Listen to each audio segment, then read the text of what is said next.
आज हम सभी लोग क्वाड्रिलेटरल का इंट्रोडक्शन पार्ट्स पढ़ेंगे। तो सबसे पहले क्वाड्रिलेटरल दो शब्दों से मिलकर बना हुआ है। एक है क्वाड्री, क्वाड्री मीन्स होता है फोर, और लेटरल मीन्स होता है साइड्स, यानी कि जिसके फोर साइड्स हों वो क्या हो जाएगा, क्वाड्रिलेटरल्स हो जाएगा। अब इसको डिफिनीशन के फॉर्म में आप क्या लिख सकते हैं, that means it is a closed figure bounded by bounded by four sides, four sides, यानी कि क्वाड्रिलेटरल आपका जो फोर साइड्स होते हैं और वो चारों साइड्स एक दूसरे से बंधे हुए हों, वो क्वाड्रिलेटरल हो जाएगा। तो इन शॉर्ट आप क्या हमने बताया कि इट हैज़ फोर साइड्स।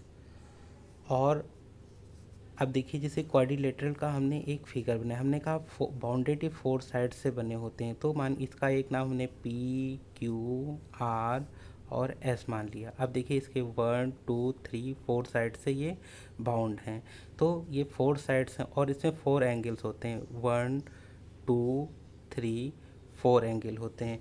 तो इसी को आप लिख सकते हैं फोर एंगल्स। और और क्या होते हैं इनके, फोर वर्टिसेस होते हैं, फोर वर्टिसेस होते हैं। अब इसमें कभी कभी ये होता है कि लोग ये फोर पॉइंट से बाउंड होते हैं, तो इसमें कभी भी इसके पॉइंट एक सीधी रेखा में नहीं होने चाहिए, जैसे 1 2 3 4। अगर ये फोर एक साइड हैं तो एक लीनियर लाइन बनेगी। तो क्वाड्रिलेटरल हमेशा जो फोर साइड्स होते हैं वो एक सीध में नहीं होने चाहिए। तो देखिए, अगर एक सीध में नहीं है तो आपका ये क्वाड्रिलेटरल बन जाएगा। और इसको लिखने का तरीका, कभी कभी इसको ऐसे शॉर्ट टर्म में क्वाड लिख के आपको लिख देते हैं, या तो आपके एक रेक्टेंगल टाइप का इस टाइप का बना देते हैं, तो इसको क्वाड्रिलेटरल से ऐसे लिखने का तरीका है शॉर्ट टर्म में। जब आप क्वेश्चन लगाएंगे तो ऐसे लिखा जाएगा। अब देखिए इसमें अपोजिट साइड्स कौन कौन सी होती हैं, जैसे देखिए पी क्यू और एस आर इनकी अपोजिट्स हैं, opposite opposite sides P Q और एस आर हैं। ऐसे पी एस और क्यू आर हैं, P S and Q R हैं। अब एक इसमें आता है नेक्स्ट, देखिए एडजेसेंट एंगल क्या होते हैं, एडजेसेंट एंगल। अब इसमें एडजेसेंट एंगल में देखिए जैसे है पी क्यू और पी एस, तो पी क्यू और पी एस देखिए एक पी से है, यानी कि इनमें कॉमन पॉइंट क्या है, पी है। तो इसमें जैसे पी एस और एंड पी क्यू हो जाएंगे। ऐसे ही इसमें देखिए क्यू कहाँ है, क्यू से लगा हुआ पी क्यू भी है और क्यू आर भी है, तो एक इसके एडजेसेंट एंगल ये हो जाएंगे। ऐसे देखिए क्यू आर और आर एस का एड आर से बना हुआ है, यानी कि एस आर और क्यू आर का ये आर एक इससे लगा हुआ है, यानी कि एक पॉइंट से जो दो साइड्स लगी होती हैं वो क्या होते हैं, एडजेसेंट एंगल हो जाते हैं। अब देखिए कॉन्जिक्यूटिव एंगल्स क्या होते हैं, तो कॉन्जिक्यूटिव एंगल होते हैं जैसे पी क्यू हो जाएगा, ऐसे क्यू आर हो जाएगा और आर एस हो जाएगा और एस पी हो जाएगा। ये कॉन्जिक्यूटिव एंगल्स होते हैं। तो इन शॉर्ट्स हमने बताया कि क्वाड्रिलेटरल, क्वाड्री मीन्स होता है फोर, लेटरल मीन्स होता है साइड, जिसके फोर साइड से मिलकर बनी होते हैं। अब देखिए इसमें नेक्स्ट आता है कि क्वाड्रिलेटरल कितने प्रकार के होते हैं, types of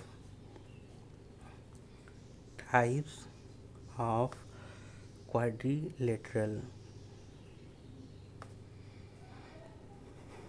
quadrilateral mostly three types के होते हैं। देयर आर, ऐसे आप लिख सकते हैं, देयर आर थ्री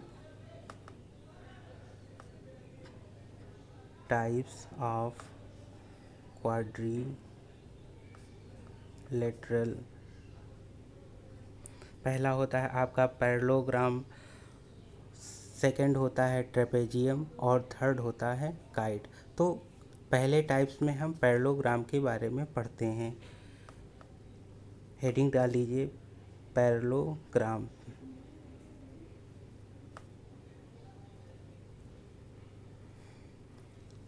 अब देखिए पैरेललोग्राम होता क्या है।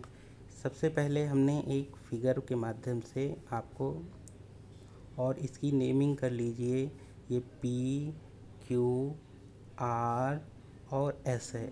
अब पॉइंट वाइज देखिए, पहला पॉइंट होता है, अब डिफिनीशन देखिए, अ क्वाड्रिलेटरल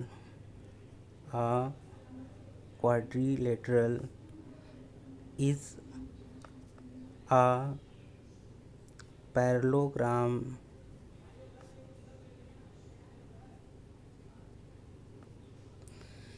its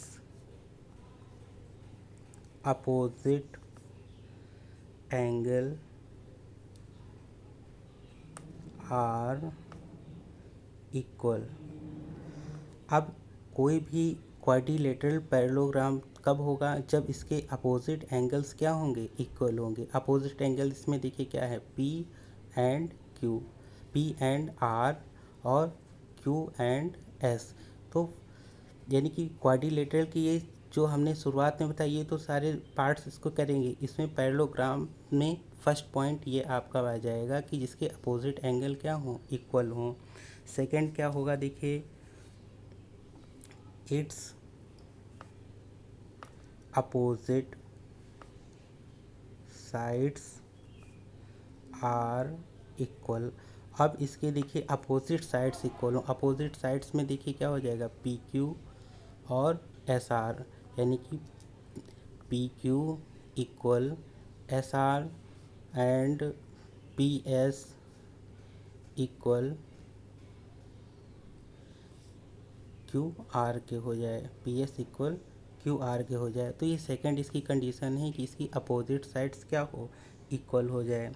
थर्ड कंडीशन देखिए, इट्स डायगोनल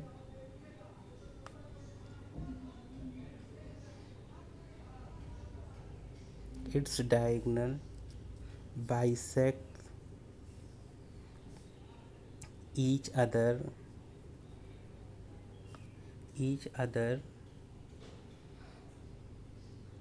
अब देखिए इनके जो डायगोनल्स हैं, यानी कि जैसे P से R मिलाया और Q से S मिलाया, तो ये इसके डायगोनल ये क्या कर रहे हैं, बाइसेक्ट करते हैं ईच अदर को। यानी कि इसको अगर एक पॉइंट O मान लीजिए, तो PO बराबर OR के हो जाएगा और SO बराबर OQ के हो जाएगा। इसका मतलब यही, इसके डायगोनल इसको एक दूसरे को बाइसेक्ट करते हैं, यानी कि बराबर भागों में बांटते हैं। अगला पॉइंट देखिए क्या हो जाएगा, a pair of opposite sides is equal and parallel. अब देखिए लिखा है, इसकी जो अपोजिट साइड्स हैं, जैसे अभी हमने बताया पी क्यू और एस आर और पी एस और क्यू आर, तो इसके अपोजिट साइड्स इक्वल भी होंगे और पैरेलल भी होंगे, तो ये क्या हो जाएगा, पैरेललोग्राम हो जाएगा। तो फर्स्ट हमने आपको 4 पॉइंट्स बताया। पहला बताया कि quadrilateral is a parallelogram, its opposites angle are equal. Opposite angle अगर इक्वल है तो वो पैरेललोग्राम होगा। अपोजिट साइड्स अगर इक्वल है तो पैरेललोग्राम होगा। और इसके डायगोनल क्या हैं, एक दूसरे को बराबर बाइसेक्ट करते हैं। और तीसरा बताया हमने कि इसके जो अपोजिट साइड्स हैं वो इक्वल भी होंगे और पैरेलल भी होंगे। अब पैरेललोग्राम में भी इसको डिवाइड किया गया है। जैसे पैरेललोग्राम को भी 3 टाइप्स के पैरेललोग्राम होते हैं, तो आप नीचे एक और हेडिंग डाल लेंगे, there are 3 types of parallelogram. तो पैरेललोग्राम हमने लिख दिया। अब फर्स्ट में आ जाता है रेक्टेंगल। फर्स्ट इसका पार्ट है रेक्टेंगल। रेक्टेंगल में यानी कि जो रेक्टेंगल, ये तो पैरेललोग्राम की जो कंडीशन है ये तो रेक्टेंगल में फॉलो करेगी, तो इसमें जो कुछ पार्ट और ऐड हो जाएगा तो वो पैरेललोग्राम रेक्टेंगल कहलाएगा। जैसे इसकी डिफिनीशन में अगर आपको लिखना है तो क्या लिखेंगे? A parallelogram is a rectangle. A parallelogram is a rectangle if diagonal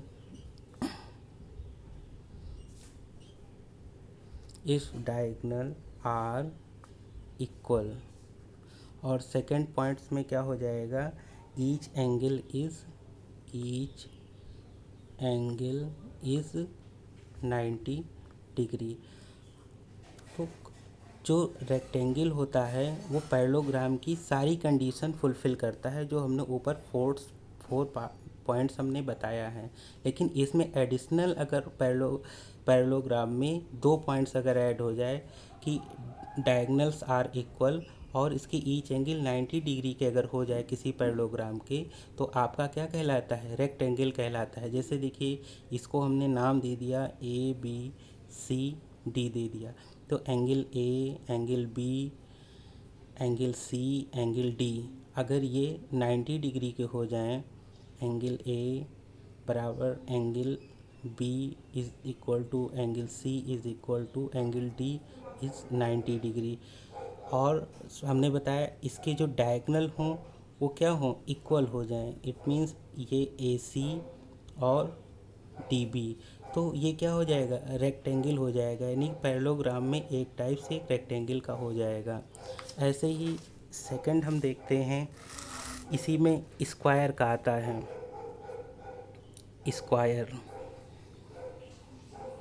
square में भी वो पैरेललोग्राम की सारी कंडीशन फुलफ़िल करेंगी, लेकिन उसमें ये 2 कंडीशन अगर और पैरेललोग्राम में ऐड हो जाएं तो आपका क्या बन जाता है? स्क्वायर बन जाता है। तो इसको भी देख लीजिए, इसको हम नेमिंग कर देंगे ABCD। तो इसमें भी ये होता है, जैसे इसमें अगर सारे एंगल क्या हो जाएं? 90 डिग्री के हो जाएं, तो आप इसकी डिफिनीशन के रूप में ऐसे लिख सकते हैं, a parallelogram is a square. कोई पैरेललोग्राम स्क्वायर होगा, कब होगा? If diagonal are equal. अगर इसके डायगोनल क्या हो जाएं? इक्वल हो जाएं। फिर सेकंड क्या होगा? If each angle is 90 degree. और थर्ड क्या होगा? If all sides are equal. यानी किसी भी पैरेललोग्राम में अगर उसके डायगोनल क्या हो जाएं? इक्वल हो जाएं, ईच एंगल क्या हो जाए? 90 डिग्री के हो जाएं और ऑल साइड्स क्या हो जाए? इक्वल हो जाए, तो क्या बन जाएगा? स्क्वायर बन जाएगा। It means angle A is equal to angle B is equal to angle C is equal to angle D is 90 degree हो जाए।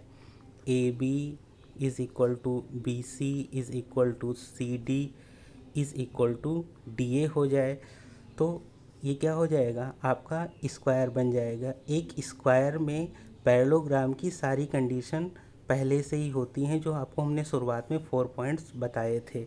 उसके एडिशनल में ये अगर 3 पॉइंट ऐड हो जाए पैरेललोग्राम में तो आपका स्क्वायर बन जाता है।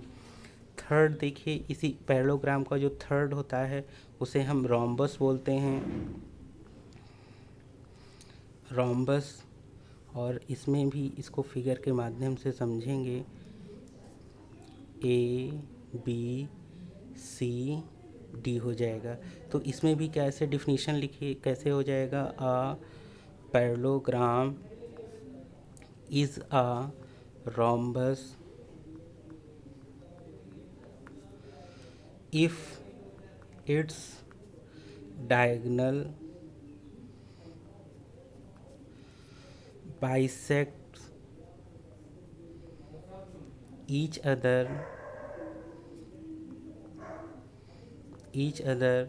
at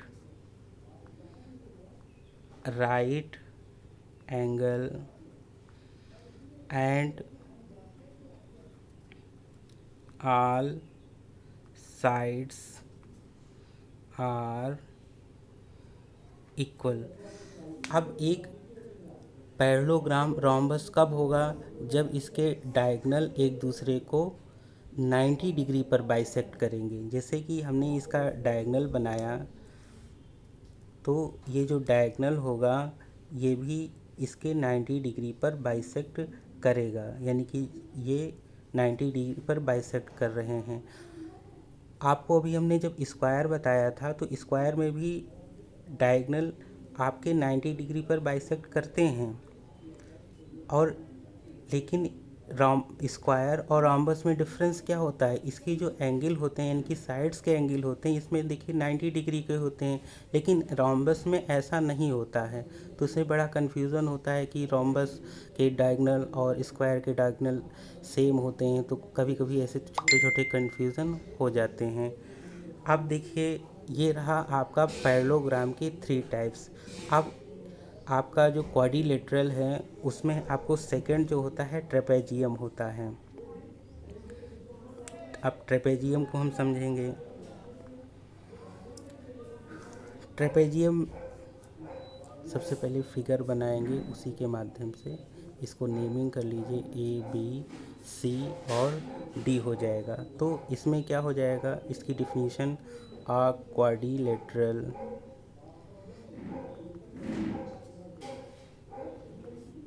is a trapezium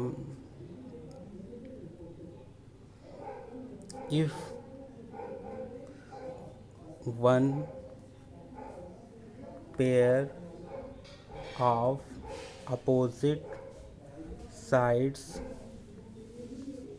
is parallel।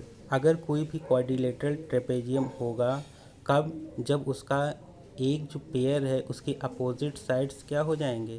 Parallel हो जाएंगे। जैसे इसमें A B parallel C D के दिया है। और सेकंड कंडीशन क्या होगी? वन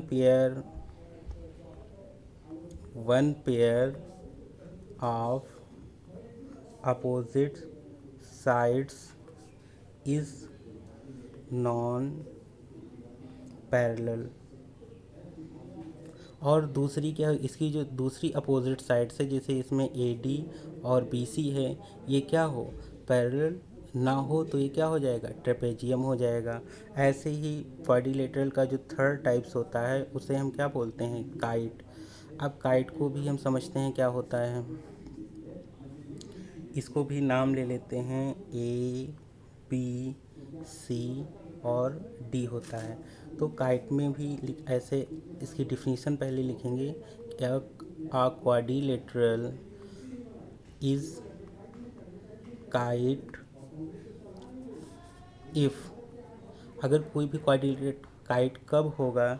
जब इसके if two pair of adjacent sides are equal. अगर दो एडजेसेंट साइड्स इसके क्या हो जाएं? इक्वल हो जाएं, तो क्या हो जाएगा? आपका काइट्स हो जाएगा।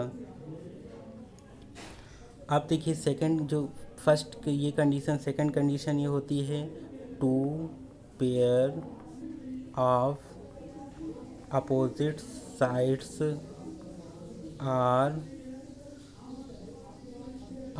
अनइक्वल। अगर इसके दो अपोजिट साइड्स क्या हो जाएं? अनइक्वल हो जाएं, तो ये क्या हो जाएगा? आपका काइट बनेगा। अब देखिए जैसे लिखा है, A B is equal to A D हो जाए, और C D is equal to B C हो जाए।